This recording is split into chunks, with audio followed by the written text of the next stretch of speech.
અતિશય વરસાદના કારણે અગાઉ ઉત્તર ગુજરાત અને ત્યારબાદ દિવાળીના દિવસો બાદ સૌરાષ્ટ્ર સહિત ગુજરાતભરના ખેડૂતોને નુકસાન થયું.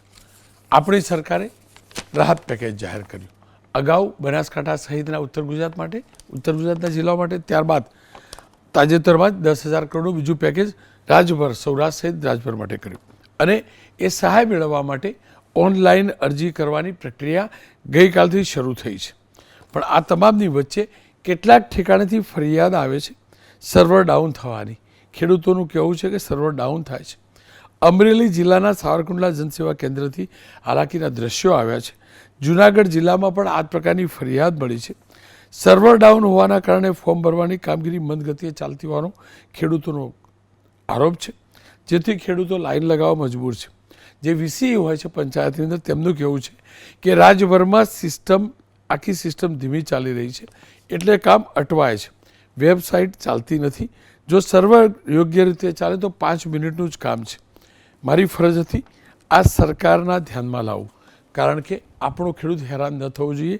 જ્યારે સરકારની પોતાની ઈચ્છા જ છે કે ખેડૂતને સહાય સુચારુ રૂપે મળે, સીધી ખાતામાં જમા થાય, એટલે હું ધ્યાનમાં લાવું છું. મેં રિયાલિટી ચેક કરાવી નથી. 2-3 સેન્ટરથી જે રાવ આવી હતી, ફરિયાદ આવી હતી, એની વાત કરી હતી. પણ આ તમામની વચ્ચે ગઈકાલે હર્ષ સંઘવી, નાયબ મુખ્યમંત્રી, સુરતની અંદર જબરજસ્ત કાર્યક્રમનું આયોજન હતું. એમનું અભિવાદન કર્યું લોકોએ.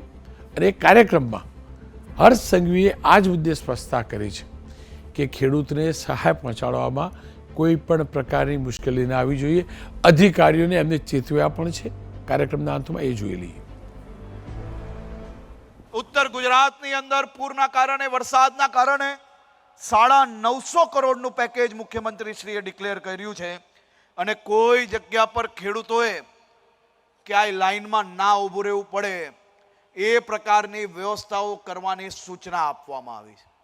અને અધિકારીઓને એવી સૂચના અપાઈ છે કે કોઈ બી ખેડૂતોની જો ફરિયાદ આવી તો વાત નહીં થશે, પગલાં ભરવામાં આવશે. ખેડૂતોના ખાતામાં ડાયરેક્ટ રૂપિયા જમા કરાવવાનો નિર્ણય લેવામાં આવ્યો છે.